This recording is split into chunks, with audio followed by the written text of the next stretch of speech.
your analysis of the obsession to balance the federal budget, what are the implications regarding military spending and corporate welfare? Well, you'll notice that the guys who want to balance the budget want to raise military spending. So take, say, the Heritage Foundation, which crafts policy for the right-wing Republicans and has all sorts of blather about the free market, but they're calling for increasing the military budget, okay? In fact, right after the 1994 election, you know, the big so-called conservative landslide, which actually amounted to a shift of about 2% in the vote in contested positions. Right after that, the first move that Clinton made, so here we're going to have a conservative government, you know, balance the budget, I mean, let's eliminate the government. Clinton's first move within weeks was to raise military spending beyond what had been allocated, and then Gingrich came along with a new congressional majority and raised it even further. Okay, then the Heritage came along with this budget proposal and said it has to be even higher. So the idea is that military spending has to go up. Why does military spending have to go up? Well, you know, like, are we defending ourselves from the Martians or something? It doesn't have anything to do with that. I mean, military spending goes up, actually the Pentagon budget is actually higher in real terms than it was under the Nixon administration. It's roughly at Cold War levels, which tells you something. It means it's there for some other purpose. You know, that the story that it was there for the Cold War is mostly fraud because it stays the same. And shouldn't be a new insight because it was obvious all along. I mean, it's there for basically two other purposes, which remain real. There are intervention forces, that's true. They're mostly directed at the Persian Gulf region, which has always been the case. And after 1989, when the Cold War pretext disappeared, the government came clean, you know, like Bush's 1990 submission to Congress on the budget said we have to keep the Pentagon budget high. And so, in fact, it's interesting reading because they couldn't use the Cold War pretext anymore. The Russians weren't coming. So it's interesting to read. It's a public document. They say, well, we have to keep the Pentagon budget high for two major reasons, and they're the right reasons.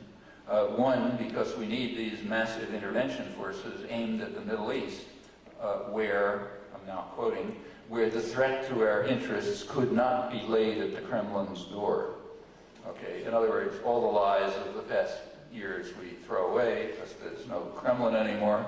The threats to our interests didn't come from them, which was, of course, always obvious. It comes from the people of the region who have a really weird idea. They think that the wealth of oil ought to go to them, not to New York and London. And you got to beat that idea out of their heads. So we have a whole system of control to do this, including a huge intervention system which goes all the way from Guam to the Azores right to the Indian Ocean, just in case the local system of control doesn't work out. So we have to keep that. The other thing he says is we have to maintain the defense industrial base. What's the defense industrial base? Well, that's the whole economic system. We have to maintain the industrial system, which has been relying on the whole Pentagon system. That includes NASA, and Department of Energy, and so on. It's been relying on it as the funnel that transfers public resources to private power. So you take a look at the dynamic sectors of the economy, you know, like engineers will tell you, computers, you know, electronics all together, the internet, you know, fiber optics, satellites, you know, just aeronautical industry, obviously. Just look through the whole thing, and the research, the development, the innovation, the entrepreneurial ideas, and so on, that mostly comes out of the state system. And then when something works, you know, you hand it over to private power. Actually, a dramatic case right now is the internet. You know, big new thing, everybody, wave of the future. Well, where'd that come from? Pure state funding, right out of the Pentagon. Starts off as the ARPANET, you know, the military net, then taken over by the National Science Foundation, so public funds. So it created the whole thing. Business simply wasn't interested.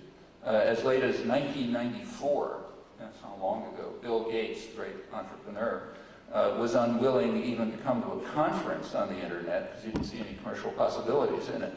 So the state should keep paying it. State means people, you know, it's no entity, the state. That means the taxpayers should keep paying for it. Finally, they sort of broke into their minds that they can do something with it. It's a huge technique for, expect huge advertising revenues and control people and home shopping service and this and that. So now it's been given over. In 1996, Telecommunications Act gave it over to private interests, and now they're figuring out a way to commercialize it and drive everybody else out. Yeah, that's the way the system works. So sure, you need Pentagon spending. Now, what about the balancing of the budget? Well, it's not going to cut back on, certainly Newt Gingrich isn't going to call for an end to Pentagon spending. If you call for an end to federal subsidies, his rich constituents start selling rags. He brings more federal subsidies to his district than any suburban district in the country outside the federal system itself, like outside of Arlington, Virginia. So he's the champion welfare freak in the country, and he's not going to kill that. And furthermore, he's smart enough to understand that that's true of the whole system. That's the way it works. So the federal subsidies to wealthy sectors, mostly through the Pentagon system, they're not going to change. So what's the balancing of the budget? Well, that means cut off any part of the federal system that works for people, okay?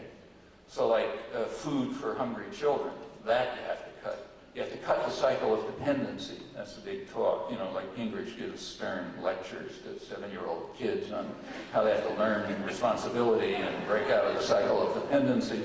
But he doesn't give that lecture to his wealthy, super rich constituents, because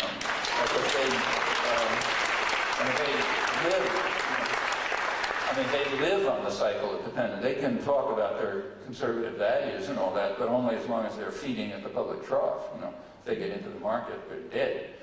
So yeah, balancing the budget is a technique of, it's a weapon, It's a weapon of social control, which is designed to ensure that the opulent minority is protected against the majority, even more radically than usual.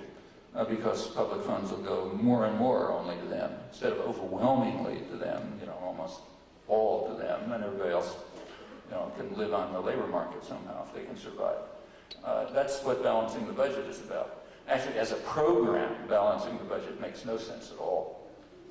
No enterprise lives with a balanced budget. Like a household or a business, they all live on debt. Almost every, unless you're a hermit somewhere living in the woods, just about every household lives on debt. Like you have a mortgage and you borrow money to send your kids to college, and certainly businesses are constantly living on debt. You borrow money to invest and so on. That's the way any live system works. The purpose of preventing the federal government from doing this is to prevent it from doing things that might be helpful just to plain people. Okay, but meanwhile, you want to make sure that the parts that go to the rich, they continue. I was in a hotel this morning, so they have cable television. I turned on CNN. I can usually stand it for about 3 minutes. And the 3 minutes that I was able to stand it this morning, they had a little section on tax reform, which was a big debate. It was going to be a debate, so it was very well balanced. It had a guy from the Cato Institute, sort of like off on Mars somewhere, and somebody from the Heritage Foundation, who's maybe, half an inch closer, and some third guy who was about in the same ballpark. That was the debate on tax reform. And the proposal was, they were just differing on which way of changing things so that they could become more regressive would be the best. So like the guy from the Cato Institute says, let's have a sales tax. That's radically regressive. It takes a huge amount from the poor and much less relative income from the rich, so that's really good. And the other guy had some other theory and so on. But all of these are techniques of social policy going to the same end, and balancing the budget is just a piece of it. It's a weapon. There's no economic reason for it, except privileging the rich. And meanwhile, you keep a powerful nanny state. That's important. You can't get along without that. The extent to which corporations rely on that is often not realized. If you're interested, the best technical, there's a very good technical study of this by 2 British economists just came out, the big technical study, the top 100 transnationals in the Fortune list. And they point out, among other things, that, first of all, they point out they're not really globalized. They're part of the, they do point out that the globalization is mostly mythology. They're very nationally based. And furthermore, they rely very heavily on their own governments, the government where they're rooted. In fact, their conclusion is that the top 100 on the Fortune list of transnationals, all of them, they say, have benefited from industrial policies of their own government, and over 20 were able to survive as business enterprises because of takeover or bailout by their own government. That's over 20 out of 100. That includes, incidentally, Gingrich's favorite cash cow, Lockheed, which is the biggest employer in his district, which was bailed out by the Nixon administration with a several billion-dollar loan, otherwise it wouldn't exist. In fact, the whole thing exists only by government subsidy. But when they got into trouble, the public just bailed them out. Well, you know, that's the way the system works. It's a free market for the poor, you know, but not for the rich, and it never has been.